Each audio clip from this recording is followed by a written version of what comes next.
बिस्मिल्लाहिर्रहमानिर्रहीम। अस्सलाम वालेकुम नादरीन, आप यूट्यूब चैनल देख रहे हैं। मैं इमरान खान हूँ। नादरीन, सबसे पहले हम बात करते हैं, आसिम मुनीर साहब ने एक पाकिस्तान में नया कॉन्सेप्ट मुतारिफ करवाया और वो ये कहते हैं कि ये हार्ड स्टेट है।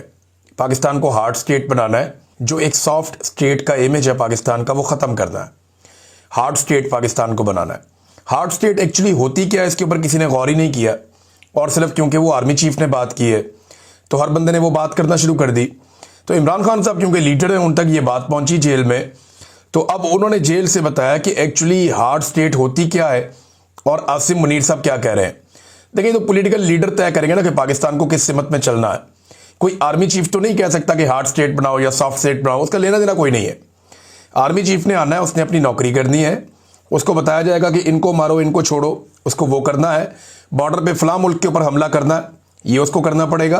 फलां मुल्क हमला करने वाला, उसका दिफा करना है, ये काम वो करेगा।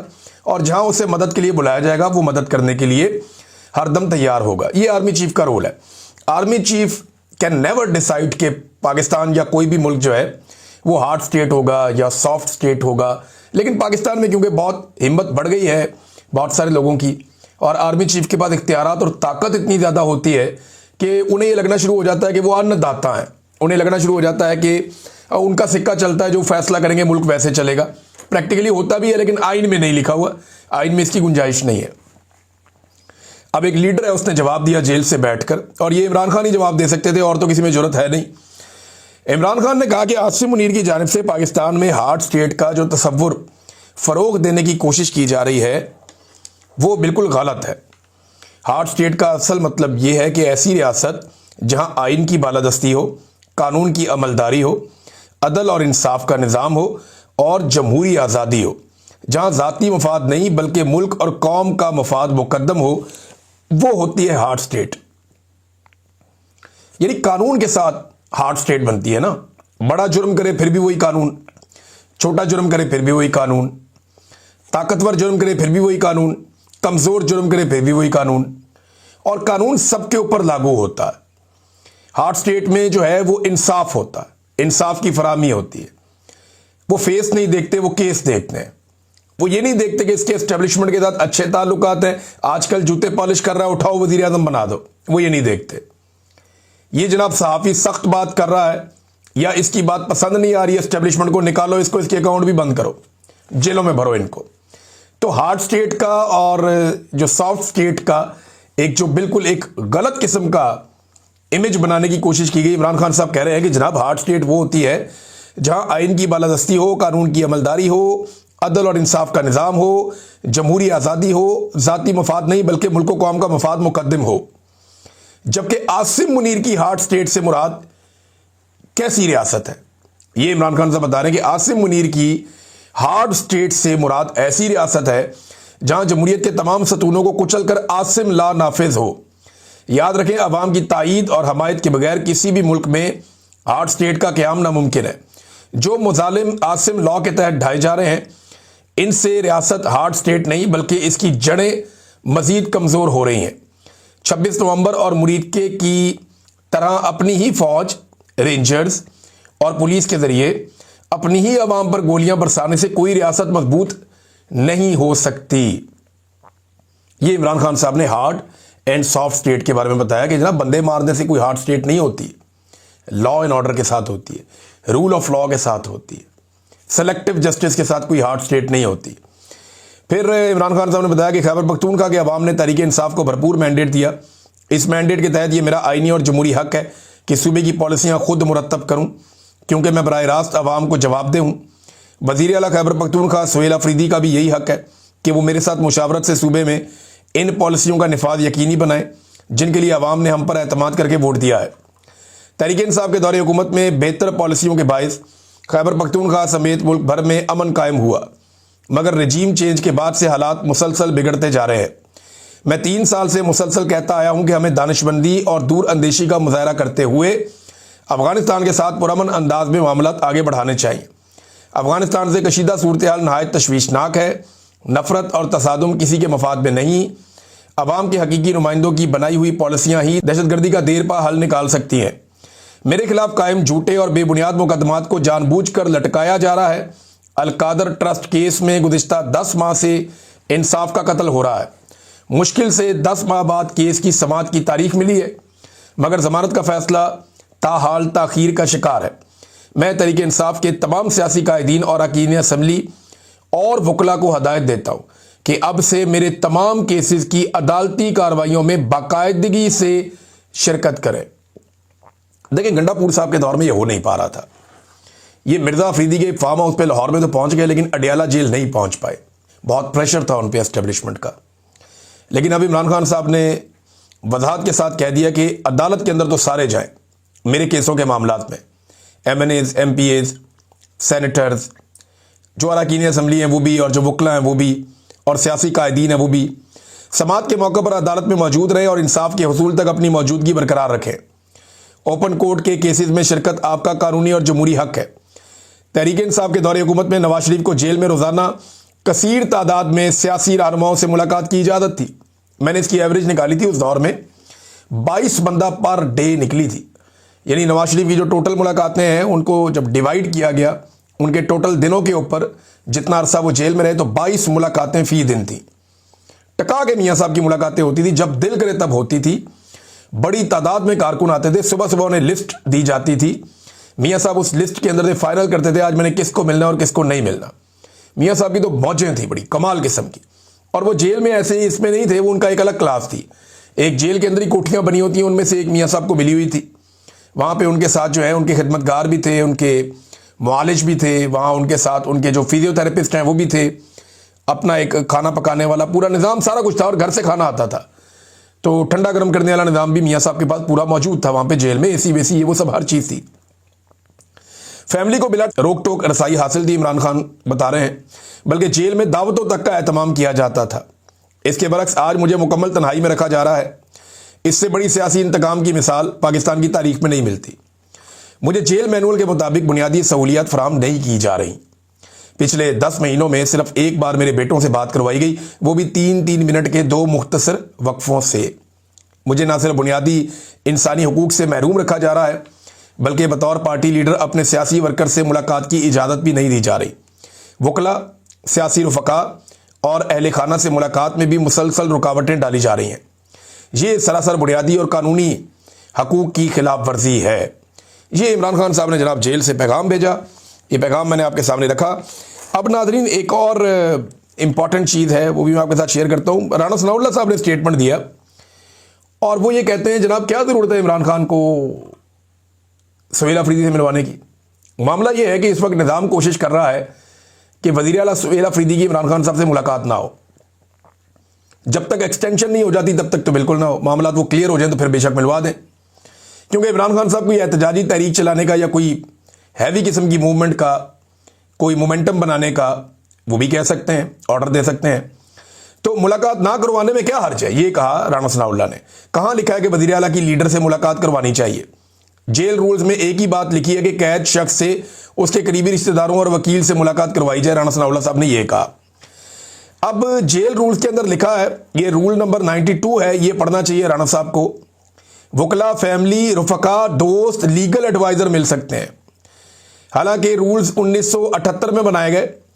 और एक और चीज़ भी है कि नवाज शरीफ साहब जब मिलते थे सबसे, तो उस वक्त ये रूल कहाँ थे जिनके बारे में राना सनाउल्लाह साहब कह रहे हैं।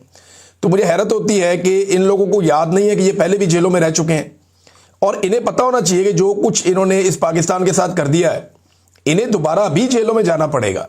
वजह क्या है? वजह यह है कि जिस किस्म का कत्लेआम हो रहा है, अब ये आसिम मुनीर साहब के खाते में तो पड़ना नहीं है, ये तो वज़ीर आला के खाते में पड़ेगा या IG उस्मान अनवर के खाते में पड़ेगा। चाहे गोली रेंजर ने चलाई हो, चाहे पुलिस ने चलाई हो, जिसने भी किया है, जो जिम्मेदारान डिक्लेयर होंगे ना, ये जो इस्लामाबाद के IG हैं अली नासर रिजवी, इनके ऊपर ये सारा बोझ आएगा जो कत्लेआम इस्लामाबाद में हुआ। तो इन लोगों को अभी अपनी मौत नजर आ रही है, उन्हें पता है उनके साथ क्या होने वाला है। और जब भी कभी इनका सारों का जो बोझ है वो आसिम मुनीर साहब के कंधों पे है। जब तक वो ये बोझ उठा के चल सकते हैं तब तक तो मामला चलेगा। आसिम मुनीर साहब अगर इस सारे मंजरनामे से गायब होते हैं या बाहर निकलते हैं तो फिर इन सबको पूछने वाला कोई नहीं होगा। ये यतीम हो जाएंगे, मस्कीन हो जाएंगे, इन्हें बचाने वाला कोई नहीं होगा। ये सारे लोगों ने जो 2 नंबरियां की हैं, ये इन्होंने इस वक्त खुश करने के लिए की हैं मिलिट्री एस्टेब्लिशमेंट को, ताकि अपनी पोजीशनों के साथ खुश रहें, कामयाब रहें। अब ये एक और ट्वीट है, मैं आपको पढ़ के सुनाता हूं, ये बड़ा खौफनाक है। शाहिद असलम साहब ने किया। और देखें इस ट्वीट में बहुत सारी इंफॉर्मेशन भी है। मेरी उनसे बात भी हुई है, वो ये बात कहना नहीं चाहते खुद से, और वो बात मैं भी नहीं कहना चाहता, लेकिन हम दोनों की ये गुजारिश है कि आप इसके ऊपर इंक्वायरी करवा दें और एक साफ सुथरी इंक्वायरी करवा दें। और आईजी पंजाब तो ये इंक्वायरी होने नहीं देगा, लेकिन पुलिस को इस बात के ऊपर एक रिक्वेस्ट करनी चाहिए या आवाज उठानी चाहिए कि इसकी इंक्वायरी जरूर हो। अब उन्होंने लिखा क्या, जरा ये देख लेंगे। टीएलपी के खिलाफ किए गए ऑपरेशन पर हुकूमती वजीर की मशकूक वजाहत के बाद अहम ओहदे पर तैनात सोर्स से बात हुई है। ये शाहिद असलम साहब की बात हुई है। थोड़े दिन पहले मैंने भी आपको सोर्सेज से कुछ इंफॉर्मेशन दी थी।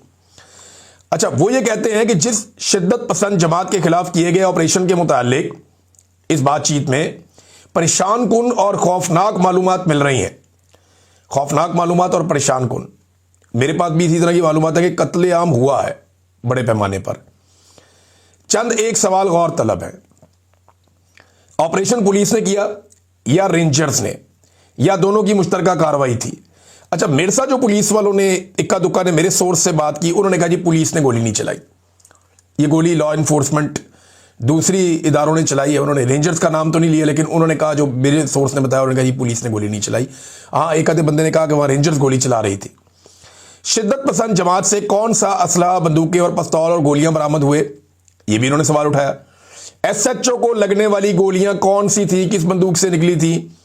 क्या पोस्टमार्टम में ये बातें सामने आएंगी कि किस बंदूक की गोली से एसएचओ साहब की जान गई? और याद रखिएगा, उन्हें बहुत सारी गोलियां लगी, एक गोली नहीं लगी एसएचओ साहब को, जिनकी शहादत हुई है वहां पे मुरीद के में। और एक को क्लेम ये भी सामने आया कि शायद वो उस वक्त यूनिफॉर्म में नहीं थे, वो गालिबन सादा कपड़ों में थे। बहरहाल अभी ये चीजें अंडर इन्वेस्टिगेशन है ना, ये होनी चाहिए इनकी। एक जुडिशियल कमीशन बने, वो हर चीज की तहकीकात करे, एक एक चीज को देखे, फोरेंसिक एविडेंस इकट्ठा किया जाए। अगर शिद्दत पसंद जमात ने अंधाधुंध फायरिंग की थी तो पुलिस पे, तो एसएचओ के अलावा और कितने पुलिस वाले जो हैं वो शहीद हुए वहां पे? लेकिन अगर सामने से कोई अंधाधुंध फायरिंग कर रहा है तो सिर्फ एक बंदा तो शहीद नहीं होगा, ये भी सवाल पूछा गया और कितने पुलिस वाले शहीद हुए? शिद्दत पसंद जमात के अब तक कंफर्म्ड जांबाज लोगों को किस बंदूक की गोलियां लगी? कोई पोस्टमार्टम हुआ? किसी भी शिद्दत पसंद जमात और इनके तरीकेकार से लाख इख्तलाफ।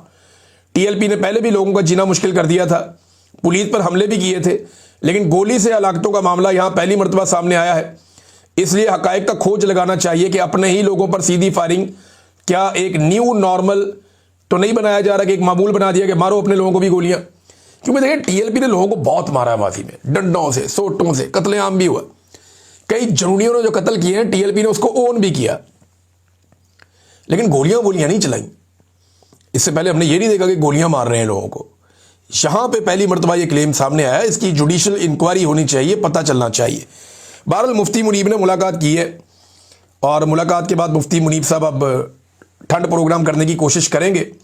और उन्होंने जो एक बयान जारी किया उसमें यह भी कहा कि मोहसिन नकवी साहब ने ठंडे दिल और दिमाग से हमारी बातचीत सुनी, तसल्ली के साथ बातचीत सुनी, कुछ चीज़ें तय पा गई हैं, दोबारा मुलाकात होगी। तो मुफ्ती मुनीब साहब ने आपको पहले भी कहा था कि हर मरतबा जब भी कभी कोई ऐसी सिचुएशन बनती है तो ये अपनी सर्विसेज पेश करते हैं पाकिस्तान की एस्टेब्लिशमेंट को, और उन्होंने एक मरतबा फिर सरकारी मुल्ला होने के नाते अपनी सर्विसेज पाकिस्तान की एस्टेब्लिशमेंट को पेश कर दी हैं।